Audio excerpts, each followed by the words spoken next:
देखो, वीडियो तो थ्योरी के बारे में है, जो मैंने कल सोचा और मुझे सच में लगता है कि ये थ्योरी अगर मूवी में दिखा, तो बहुत मज़ा आएगा।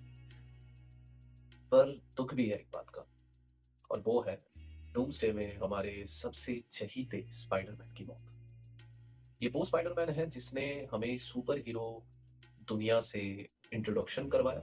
कहीं न कहीं जब हमें मार्वल, डीसी का अंतर भी नहीं पता था, तब से हम स्पाइडरमैन को जानते हैं। स्पाइडरमैन के कहीं एक्टर्स और कहीं एनिमेटेड शोज़ आए हैं, पर हमें ये याद रखना होगा कि ये वो स्पाइडरमैन है जिसने हमें सिखाया कि with great powers comes great responsibilities.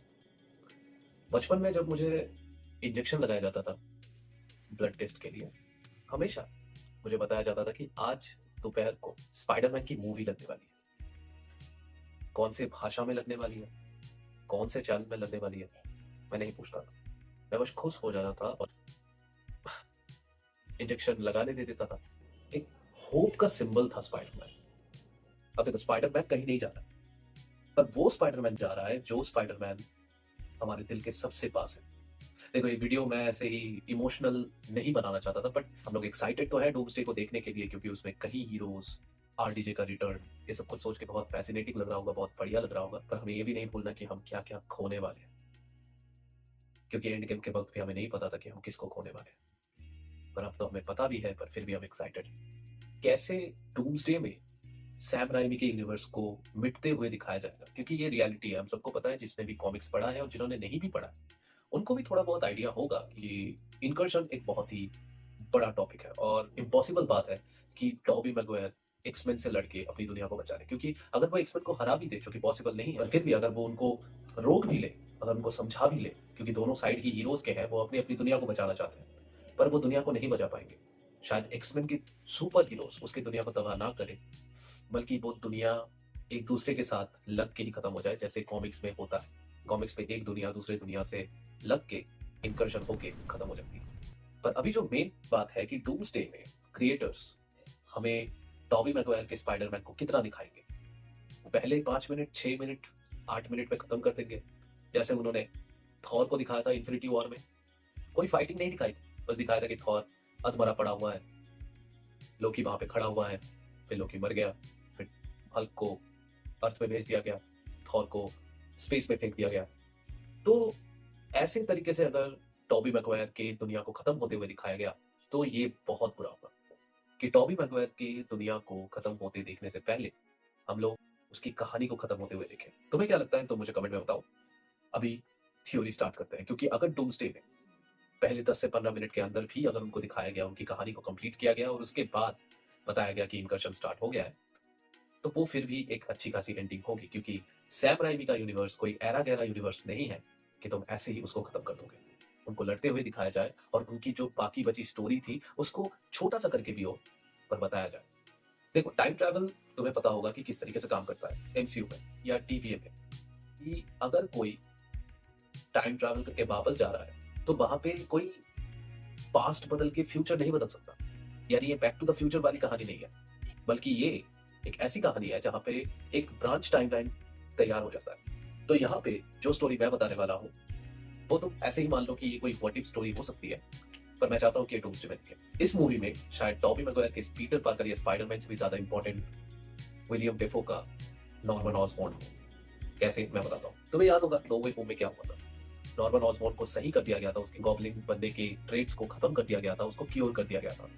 तो जब वो वापस जाता है, उसका कॉन्शियसनेस जब उसके पुराने बॉडी में जाता है, तो मेरी कहानी में वो फाइनल बैटल से पहले ही अपने कॉन्शियसनेस पे वापस जा चुका होगा। और अगर ऐसा हुआ तो फाइनल बैटल कभी होगी ही नहीं, क्योंकि वो स्पाइडरमैन के अगेंस्ट जाएगा ही नहीं फिर से।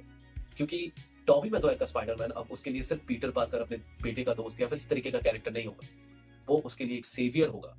क्योंकि आपको याद होगा, गॉब्लिन की वजह से ही मे पार्कर मारी गई थी, और जिसकी वजह से टॉम हॉलैंड के स्पाइडरमैन ने उसको अधमरा बना दिया था। वो उसको मारने के लिए तैयार ही था, तभी टॉबी मैगवायर के स्पाइडरमैन ने उसको बचाया। तो वो एक सेवियर है उसके लिए। और नॉर्मन ऑसबॉर्न कोई बुरा आदमी नहीं था, बुरा आदमी तो गॉब्लिन था। तो सिंपल सी बात है कि वो अपने रिसोर्सेज से पीटर पार्कर की मदद करेगा। पीटर पार्कर जो पहले से ही साइंस में इंटरेस्टेड था, डॉक्टर कॉनर्स के क्लासेस करता था, नॉर्मन ऑसबॉर्न से भी उसने साइंस के बारे में बहुत सी बातें की थी स्पाइडरमैन 1 में। Whiz. You know, I'm something of a scientist myself. I read all your research on nanotechnology. Really brilliant. तो उसे पता होगा कि पीटर पार्कर किस तरीके का इंटेलिजेंट स्टूडेंट है और उसको किस तरीके की हेल्प चाहिए, क्योंकि उसको ये समझ में आ जाएगा कि हमारे पास अवेंजर्स नहीं है, पर हमारे पास एक फोर्स है जिसकी मदद से हम इस दुनिया को बचा सकते हैं। वो है स्पाइडरमैन। उसको बढ़िया से बढ़िया सूट देना ज़रूरी है। ऑस्कॉर्प ऐसे ही काम करता था, ऑस्कॉर्प आर्मी के लिए ही काम करता था। तो उसको सूट बनाने के बारे में सब कुछ पता है। मुझे तो ऐसा ही लगता है कि वहीं से आयरन स्पाइडर सूट बनना शुरू होगा। और हमें पता है कि जैसे लीक्स आए हैं, अगर वो लीक सच है, तो हमें इस मूवी में टॉबी मैगवायर आयरन स्पाइडर, जो कि कॉमिक एक्यूरेट आयरन स्पाइडर है, वो सूट पहनते हुए दिखेंगे। नॉर्मन ऑसबॉर्न स्पाइडरमैन से कांटेक्ट करेगा, उसको बताएगा सारी कहानी और फिर उसे काम देगा ऑस्कॉर्प पे। और वहाँ पे वो दोनों मिलकर स्पाइडरमैन की सूट्स पे काम करेंगे और उसको बेहतर से बेहतरीन बनाएंगे। और उनका main focus iron spider suit होगा, जो कि पूरी तरीके से बुलेट प्रूफ और क्या पता एडामेंटियम प्रूफ भी हो। ऐसा हो सकता है क्योंकि डूम्सडे में एक्समैन के साथ स्पाइडरमैन लड़ने वाला है, जो कि इजी नहीं होने वाला। एक्समैन के अंदर वुल्वरीन भी है, एक्समैन के अंदर साइक्लॉप्स भी है। तो ये कुछ कैरेक्टर्स हैं जो स्पाइडरमैन को ओवरपावर कर सकते हैं और वो कितनों से लड़ेगा अकेले। तो there will be much characters जितना हमने सोचा भी नहीं होगा। तो मैं वही बारे में आपको बताने वाला हूँ कि कितने सारे कैरेक्टर्स हमें डूम्सडे में दिख सकते हैं सैम राइमी के यूनिवर्स से। पर अभी आपको लग रहा होगा कि कितने ही दिखेंगे, स्पाइडरमैन है, सिनिस्टर सिक्स के कैरेक्टर्स हैं, फिर भी तो क्रेवन नहीं है और भी कई सारे, स्कॉर्पियन नहीं है, बहुत सारे कैरेक्टर्स नहीं है। तो कौन ही दिख जाएगा भाई, वो तो वैसे भी नहीं टिकने वाले, मर ही जाएंगे। तो मैं बताता हूँ कितने कैरेक्टर्स और कितने बड़े बड़े कैरेक्टर्स दिख सकते हैं। एक्समैन की कहानी साइड में रखो, मैं बस बताने वाला हूँ कि कौन कौन दिख सकता है, वो भी सैम राइमी के यूनिवर्स से। ठीक है, नॉर्मन ऑसबॉर्न पीटर पार्कर की मदद तो करेगा, पर वो वेट भी करेगा कि डॉक ऑक कब उसका प्रोजेक्ट स्टार्ट करेगा, यानी स्पाइडरमैन 2 के इवेंट्स। स्पाइडरमैन 2 में जब डॉक ऑक ऑस्कॉर्प से मदद मांगने जाएगा कि मुझे फंडिंग चाहिए, तो तब नॉर्मन ऑसबॉर्न उसको इंस्पायर करेगा क्लीन एनर्जी के लिए। और अगर आप सोचो तो उनके पास 20 साल तक का समय होगा उस सूट को, अपने आयरन स्पाइडर सूट को या फिर आर्क रिएक्टर बनाने पे, एक क्लीन एनर्जी जो खुद पे खुद बनती है। यही तो चाहिए था डॉक ऑक को। तो उसके ऊपर डॉक ऑक काम करना शुरू करेगा और खुद का ही एक आर्क रिएक्टर बनाएगा। और ये बनने में कितना टाइम लगेगा वो तो मार्वल ही जानता है। बट द थिंग इज कि जब तक इंकर्शन स्टार्ट होगा तब तक ये सूट और ये चीजें जो वो बना रहे हैं वो बन चुका होगा, एक क्लीन एनर्जी बन चुकी होगी। शायद ये दुनिया के रिफॉर्मेशन में काम करे, शायद नॉर्मन ऑसबॉर्न दुनिया का, उस दुनिया का टोनी स्टार्क बन जाए जो इनोवेशन दुनिया के लिए करता है। क्लीन एनर्जी सबकी हेल्प कर सकता है और शायद ये कुछ नए विलेंस भी जन्म दे। तो ये तो हो गई दो कैरेक्टर्स जो हमें नो वे होम में दिख चुके हैं। ये वाला डॉक ऑक तो कभी डॉक ऑक बना ही नहीं, क्योंकि Norman Osborne already iron spider suit पे काम कर ही रहा था। तो उसके टेंटिकल्स देखकर शायद डॉक ऑक को लग सकता है कि नहीं, मुझे भी ऐसे टेंटिकल्स चाहिए जो मुझे ये नया एलिमेंट बनाने में हेल्प कर सकते हैं, क्योंकि एलिमेंट्स को डायरेक्टली हाथों से टच आप नहीं कर सकते और क्या पता इसको शायद ग्लव से भी टच किया जा ना सके। तो वो इस वजह से भी डॉक ऑक बन सकता है, पर वो विलन नहीं बनेगा। यहाँ पे दो सिनिस्टर सिक्स के विलन्स एलिमिनेट ऑलरेडी हो जाते हैं, पर वो सुपर हीरो की मदद जरूर करेंगे क्योंकि वो स्पाइडरमैन के पार्टनर्स होंगे। इसके बाद कौन से कैरेक्टर्स नए तरीके से ऐड हो सकते हैं? तुम्हें लग रहा होगा कि कुछ विलन्स होंगे जो स्पाइडरमैन की मदद करेंगे, वो हो सकता है, पर उस बारे में हम बातें करेंगे कि सैम राइमी और कौन से विलन्स को वहां पे इंट्रोड्यूस करना चाहते हैं, हमें नहीं पता। पर एक और कैरेक्टर है जो हमें दिख चुका था स्पाइडरमैन 3 में। क्या मैं सही बोल रहा हूँ? स्पाइडरमैन 3 था ना? तो लोग देख लो, इस सीन में जो बंदा तुम्हें दिख रहा है वो और कोई नहीं बल्कि सैम राइमी के यूनिवर्स का पनिशर है। जिस तरीके से तुमने ब्रांड न्यू डे में देखा होगा, स्पाइडरमैन और पनिशर की केमिस्ट्री को दिखाया गया है और लोगों ने इतना पसंद किया है। अगर ऐसा हुआ कि हमें स्ट्रीट लेवल में स्पाइडरमैन और पनिशर एक साथ देखने को मिले फिर से, और वो भी सैम राइमी वाले वर्जन में, तो मजा आ जाएगा भाई, क्योंकि वो दोनों अब तक तो कई सालों तक एक साथ काम कर चुके हैं, वो एक्सपीरियंस हो गए एक दूसरे के साथ। और हमें शायद सबसे ज्यादा ओल्ड और एक्सपीरियंस स्पाइडरमैन और पनिशर का कॉम्बो दिख जाए। अभी हमें एकदम यंग वाला दिखा है ब्रांड न्यू डे में, और अभी डूम्सडे में हमें उनका मोस्ट एक्सपीरियंस वर्जन दिख जाएगा। मजे की बात है, मतलब ये हो ही सकता है क्योंकि मार्वल फैन सर्विसिंग करता ही है। तो अगर ऐसा हुआ तो बहुत अच्छा होगा। दूसरा कैरेक्टर जो मैं बोलने जा रहा हूँ वो कईयों को लगेगा कि भाई ये नहीं हो सकता, पॉसिबल ही नहीं है, पर दूसरा कैरेक्टर है एजेंट वेनम। हाँ, अगर तुम्हें लग रहा है कि एजेंट वेनम कैसे हो सकता है, वेनम तो मर गया, स्पाइडरमैन 3 में एडी ब्रॉक मर गया, तो मैं बता देता हूँ तुम्हें कि एक टुकड़ा जो डॉक्टर कॉनर्स के पास रह चुका था वो अभी भी डॉक्टर कॉनर्स के पास ही है। तो हु नोस कि स्पाइडरमैन 3 के इवेंट्स के बाद ही जब उसकी ओरिजिनल बॉडी मर गई तो उसका जो छोटा सा टुकड़ा है वो शायद बाहर निकलने की कोशिश करे, और उसी वक्त डॉक्टर कॉनर्स खुद पे एक्सपेरिमेंट्स करे, वो अपने हाथ को ठीक करने के लिए खुद को लिजर्ड पे बदलने की कोशिश करे, जिसको शायद नॉर्मन ऑसबॉर्न और पीटर पार्कर मिलके सॉल्व भी करते, मतलब उसको बचा ले। पर उसी मुठभेड़ में शायद वो छोटा सा जो टुकड़ा बाकी था वो बाहर निकल जाए और वो जाके जुड़ जाए फ्लैश थॉम्पसन से। अगर तुम्हें याद होगा कि फ्लैश थॉम्पसन एजेंट वेनम कैसे बनेगा, तो मैं बताता हूँ। एडी ब्रॉक अंदर से टूटा हुआ था, इसलिए उसको कंट्रोल करना बहुत आसान था सिम्बायोट के लिए। पर तुम्हें अगर याद होगा तो स्ट्रॉन्ग विल पावर वाला पीटर पार्कर जो था वो उसको एक सूट की तरह पहनता था। उसको वेनम जैसे हमें मूवीज में दिखा है, वो ना तो उससे बात करता था और ना ही कोई भी इमोशनल कनेक्शन उससे बनाया, बल्कि जब उसको लगता था कि नहीं मुझे पंच पुल नहीं करने हैं, मुझे खुद का रेज दिखाना है, तब वो उस ब्लैक सूट को पहनता था। वो बस एक सूट था उसके लिए। और वहीं पे अगर मैं फ्लैश थॉम्पसन की बात करूं तो उसका भी विल पावर बहुत ज़्यादा टफ है। तो अगर वो भी उसको पहन ले तो वो उसकी मदद से शायद मटेरियल्स बना सके या फिर अपने मटेरियल्स को और ज़्यादा पावरफुल बना सके। एजेंट वेनम ऐसे ही काम करता है और फ्लैश थॉमसन के विल पावर पावरफुल होने से वो वेनम को अच्छे काम करने के लिए प्रेशराइज कर सकता है, जैसे वेनम मूवी में एडी ब्रॉक करता है। तो ऐसा हो सकता है कि एजेंट वेनम हमें इस मूवी में देखने को मिले अलोंग साइड स्पाइडरमैन, हेल्प करते हुए उसकी, वो भी स्ट्रीट लेवल पे। अब जिस कैरेक्टर के बारे में मैं बात करने जा रहा हूँ वो तुमने तो सोचा ही नहीं होगा, ठीक है? तो मुझे पता है अगर कोई स्पाइडरमैन की मूवीज को बहुत गौर से देखा है तो उसको पता होगा कि स्पाइडरमैन 2 में जब डॉक ऑक का नाम रखा जा रहा था तो उस वक्त उन लोगों ने मेंशन किया था कि एक और नाम हम रख सकते हैं जो कि है डॉक्टर स्ट्रेंज, और तभी जे जोना जेनसन ने कहा था कि भाई वो नाम रख दिया गया है। What are we gonna call this guy? Dr. Octopus. That's crap. Science Squid? Crap. Doctor Strange. That's pretty good. But it's taken. वो बस एक जोक था जो मूवी मेकर्स ने रखा था फॉर द ऑडियंस, जिनको पता है मार्वल और सोनी के डील्स के बारे में, उनके लिए वो रखा गया था। और डॉक्टर स्ट्रेंज के साथ स्पाइडरमैन के कनेक्शंस हमें पता ही है, नो वे होम से और स्पाइडर इन्फिनिटी वॉर से ही हमें उनको दिखाया गया है एक साथ, पर वो एमसीयू में दिखाया गया है। सैम राइमी के यूनिवर्स में भी कोई ना कोई डॉक्टर स्ट्रेंज जरूर होगा, वरना वहाँ पे वो इस नाम का जिक्र नहीं करते। डॉक्टर स्ट्रेंज जो कि वहाँ का कोई एक्चुअल डॉक्टर भी हो सकता है, जैसे हमारे वाले स्ट्रेंज भी वैसे ही थे, मतलब एमसीयू वाला स्ट्रेंज जो था वो भी एक डॉक्टर ही था। डॉक्टर स्ट्रेंज था सॉर्सरर सुप्रीम बनने से पहले। तो ऐसा हो सकता है वहाँ पर 2004 के वक्त में जब स्पाइडरमैन 2 की चीजें चल रही थी, उस वक्त जो डॉक्टर की बात वहां पे की गई हो, वो शायद वो डॉक्टर स्ट्रेंज तभी भी सॉर्सरर सुप्रीम वगैरह कुछ नहीं बना, पर बाद में बन सकता है, क्योंकि गैप देख रहे हो तो 20 साल से भी ज्यादा का गैप है। तो देयर आर चांसेस स्पाइडरमैन 3 के इवेंट से पहले ही शायद डॉक्टर स्ट्रेंज बन गया होगा, वो हमें मूवीज में कभी दिखाया या बताया नहीं गया। तो अगर ऐसा कोई डॉक्टर स्ट्रेंज हमें दिखे तो वो याद रखना कि वो long time served sorcerer supreme होगा। कैसे, मैं बताता हूँ तुम्हें, क्योंकि थैनोस नहीं था वहां पे और वहां पे फ्लिप नहीं हुआ था, तो तुम समझ रहे हो कि वो 22, 23, 25 साल से सॉर्सरर सुप्रीम भी होगा। तो भाई वो कितना पावरफुल हो सकता है, और हर एक डॉक्टर स्ट्रेंज को मल्टीवर्स के बारे में पता है, तो उसको भी इनकर्शन के बारे में पता चल गया होगा, बस उसकी दुनिया में कोई एवेंजर्स नहीं था।